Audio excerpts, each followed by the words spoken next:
Break के बाद एक बार फिर से आपका स्वागत है। और ब्रेक के बाद भी हम यही बात कर रहे थे, क्या ये सही व्यवस्था है, क्या ये उचित व्यवस्था है एक बच्चे के लिए भी, उसके दिमाग के लिए भी। हम ये नहीं कहते कि अगर किसी की उम्र कम है या नाबालिग है तो उसे हम बहुत बड़ा अपराधी मान लें, लेकिन अपराध उसने किया है, इसे भी नहीं नकारा जा सकता। एक ऐसा अपराध किया है जिससे सोचकर रूह कांप उठती है। आज हिंदुस्तान की कोई बेटी, कोई बहन सोचकर भी कांप उठती है कि क्या कुछ उस लड़की के साथ हुआ था। और चाहे वो एक नाबालिग नहीं क्यों ना किया हो, अपराधी वो भी बराबर का नजर आता है, भले ही उसकी मानसिकता कैसी रही हो, उसका परिवेश कैसा रहा हो। लेकिन यहां सिंह साहब, मैं शुरुआत आपसे करूंगा ब्रेक के बाद।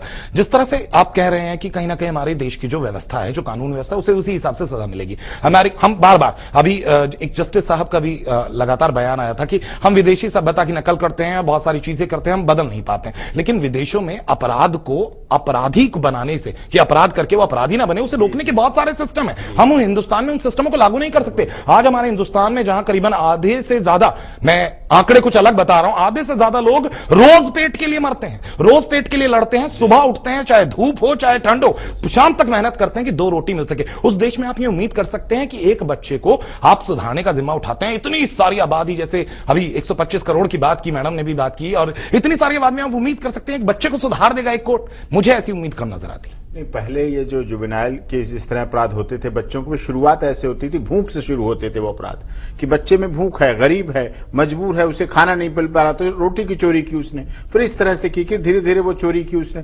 तो उस तरह की आवश्यकता के आधार पर चोरी होती थी, इसलिए उसको इतना रिलैक्स बना, कानून को लचीला बनाया गया।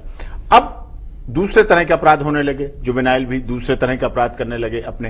तो ये चीज सिस्टम में थोड़ी सी ये बदलाव की जरूरत है कि सिस्टम में थोड़ा बदला जाए।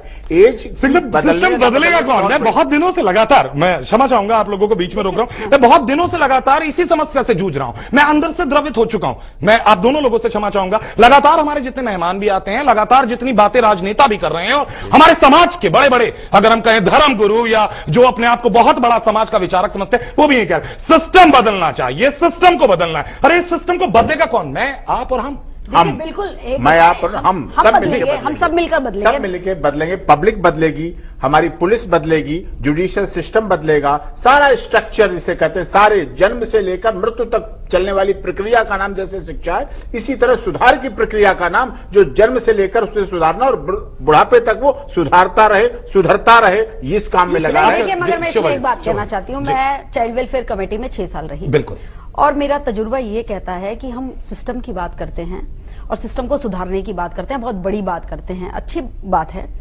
लेकिन मैं आपको बताना चाहती हूं कि हमारे पास जुवेनाइल जस्टिस एक्ट को इंप्लीमेंट करने के लिए जो मशीनरी है वो नहीं है। हम बताएं, पूरे डिस्ट्रिक्ट के अंदर आज भी केवल जो है 4 चाइल्ड वेलफेयर कमेटीज हैं। इतनी बड़ी आबादी को डील करने के लिए चाइल्ड वेलफेयर कमेटीज की संख्या बहुत कम है। उसके बाद जब हम डेलिक्वेंट चाइल्ड की बात करते हैं या जब हम चिल्ड्रन होम की बात करते हैं, बच्चों के पास वोकेशनल ट्रेनिंग्स के नाम पे कुछ भी नहीं है। हम जिस रिफॉर्म और रिहेबिलिटेशन के लिए बच्चे को भेज रहे हैं, बच्चे को वहां पर सुधार के लिए कोई भी ऐसी रचनात्मक क्रियाएं हैं ही नहीं जिसमें वो लगे। मैं इससे पहले के कदम की बात करूं शोभा जी, कुछ नहीं दे पाते। मैं इससे एक पहले के कदम की, हम सुधार की बात तब करें अगर ये आरोपी सुधरना लगे। नहीं, सुधरने लगे अगर हम उसको कुछ इंफ्रास्ट्रक्चर दें। हमारा ये कहना है, आपके पास कोई इंफ्रास्ट्रक्चर नहीं है, उसके बाद आप जो है बालिग की उम्र, जबकि हमारा जो आज का पूरा व्यवहार है, जो पूरा का पूरा वातावरण है, वो इस प्रकार से हो गया है कि बच्चे बालिग हो जाते हैं, बच्चे उस प्रकार की सब चीजें जानने लगते हैं, मानसिक रूप से कहें तो 14 साल तक ही हो जाते हैं, मानसिक रूप से परिपक्व हो जाते हैं। और जैसे मैंने एक बात मैं यहाँ पे कहना चाहती हूँ कि जो हमारे देश का स्ट्रक्चर है, जहाँ अभी भी इतनी बड़ी संख्या के अंदर लोग भूखे सोते हैं, जहां पर एक माँ ये इंतजार करती है मेरा बच्चा कब बड़ा होगा और कब वो कमा के लाएगा, ऐसे देश के अंदर चाइल्ड लेबर एक्ट 14 साल की उम्र तक है। मेरा यहां पर यह कहना है, इस माध्यम से वो भी 16 साल तक का हो, लेकिन जुवेनाइल जस्टिस एक्ट जहां पर रिफॉर्म रिहेबिलिटेशन की बात की गई है, जहां पर यह कही गई है कि बच्चे को केयर एंड प्रोटेक्शन देनी है, तो मुझे लगता है कि वो केयर एंड प्रोटेक्शन सही मायनों में 16 साल तक जरूरत है। उसके बाद बच्चे को एक्सपीरियंस से सीखने की जरूरत है। बिल्कुल, यहां हमारे पास वक्त की भी कमी है शोभा जी। मैं एक सीधे वापस इसी केस पे अगर आऊं, इस आरोपी के मामले में अगर हम बात करें, आपके हिसाब से क्या होना चाहिए? देखिए, बिल्कुल अब ये तो चेंज नहीं हो सकता हमारा, यानी कि एक आरोपी चाहे भले ही, मेरी सुनिए, देखिए ऐसा है, हम यहाँ पर बहुत जिम्मेदार लोग बैठे हैं, हम यहाँ पर कोई भी बात फेंक के नहीं जाना चाहते।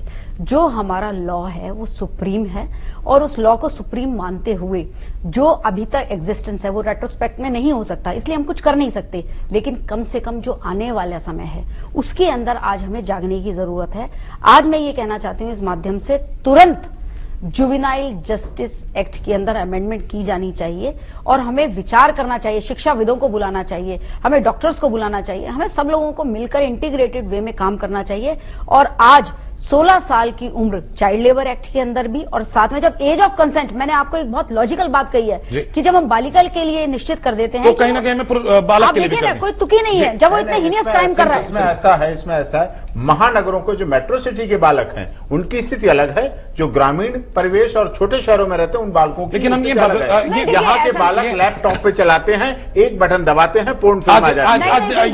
गाँव का नहीं, बिल्कुल गाँव में भी ऐसी स्थिति है सर? गाँव में ऐसी स्थिति नहीं है अभी, गांव में ऐसी स्थिति नहीं, गांव में अभी भी धार्मिक कारण है, लोगों में सामाजिक, वो आपकी बात मैंने मानी, लेकिन आप ये बताइए 16 साल के वहां बच्चे को जो ग्रामीण पृष्ठभूमि में है, क्या 16 साल के बच्चे की माँ, ऐसा हो सकता है कि अगर पॉवर्टी हो, गरीबी हो, तो माँ तो काम करे या काम के लिए या किसी भी व्यवस्था के लिए उसको बाहर जाना पड़े, और 17 साल का बच्चा वो कुछ भी ना करे?